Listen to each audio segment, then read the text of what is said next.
Bonjour. Nous allons aborder dans ce tutoriel le rapprochement d'un compte courant avec son relevé bancaire. En complément de ce tutoriel vidéo, je vous recommande la lecture de la méthodologie sur les notions de pointage et de validation des opérations courantes. Cette méthodologie est disponible dans le forum documentation sur le site de GSFIN. Ouvrons le livre de compte, du compte à rapprocher. Le livre de compte est composé de deux tableaux. Le tableau Opérations en attente, qui contient toutes les opérations, toutes les échéances à venir. Ce sont les opérations dont la date de valeur est dans le futur. En dessous, le tableau Opérations effectuées, qui contient toutes les opérations dont la date de valeur est inférieure ou égale à la date du jour. Le tableau de synthèse, récapitulant les totaux des opérations sélectionnées, ainsi que la zone des critères de recherche, peuvent être affichés ou masqués via les boutons de la barre d'outils ou du menu contextuel.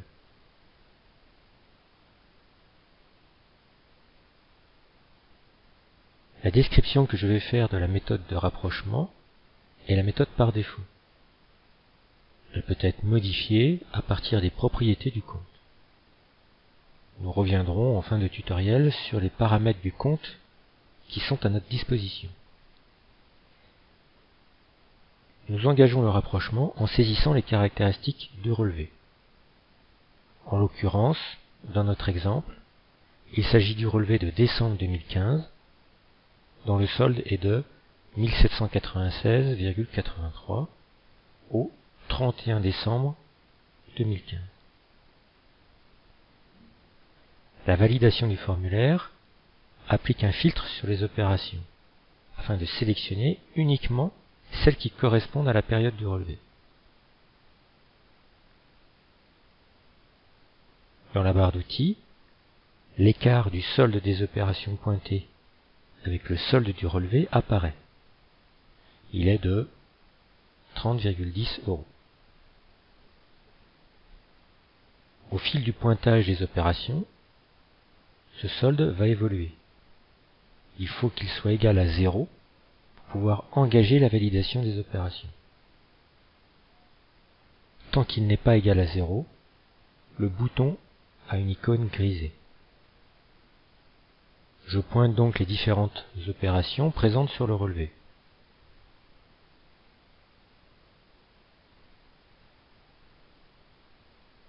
Je profite de cet instant pour vous montrer l'un des usages possibles de la colonne cochage. Lorsque je coche une opération dans cette colonne, le montant des opérations cochées est calculé et affiché dans la barre d'état. Cela peut être utile pour obtenir le montant d'un groupe d'opérations sans avoir à quitter le processus de rapprochement. J'ai fini de pointer les opérations et je m'aperçois qu'il manque une opération de débit de 10 €. Je vais m'assurer qu'elle n'a pas été saisie par erreur en dehors de la plage du relevé. Pour cela, je supprime le filtre appliqué par le rapprochement et j'effectue une recherche sur le montant de 10 €. Aucune opération n'est trouvée. Je vais donc la saisir. Dans le cas contraire, j'aurais modifié sa date de valeur pour la remettre sur la période du relevé.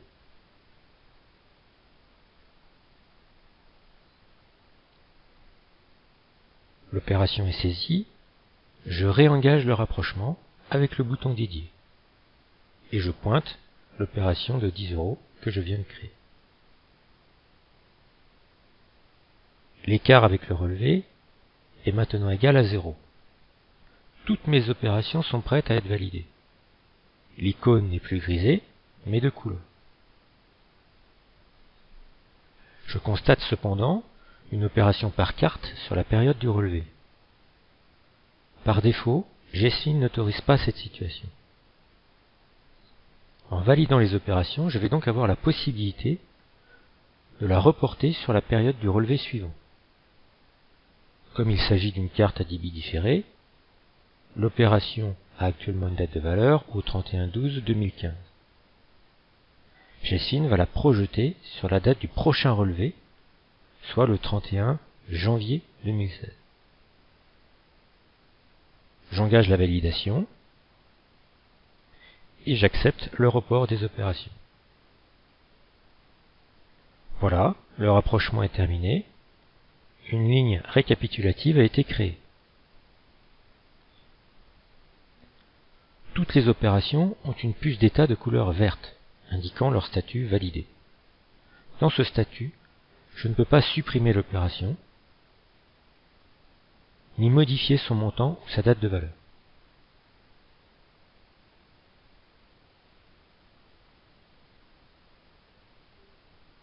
L'opération par carte de 11,11 € a bien été reportée au 31 janvier 2016.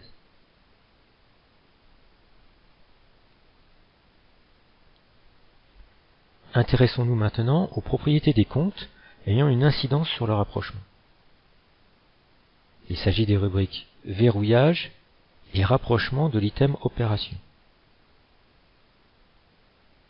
L'item verrouillage indique comment doit se comporter GESFIN sur la période des opérations validées.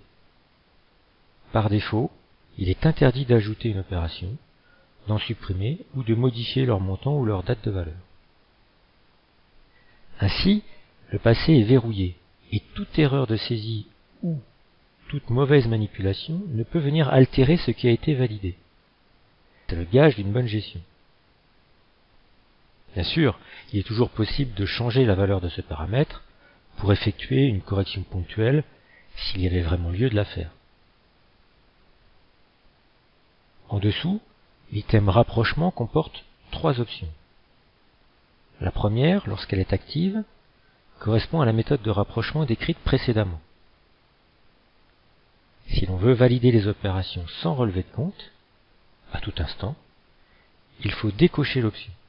Mais dans ce cas, plus aucun verrouillage des opérations n'est alors possible.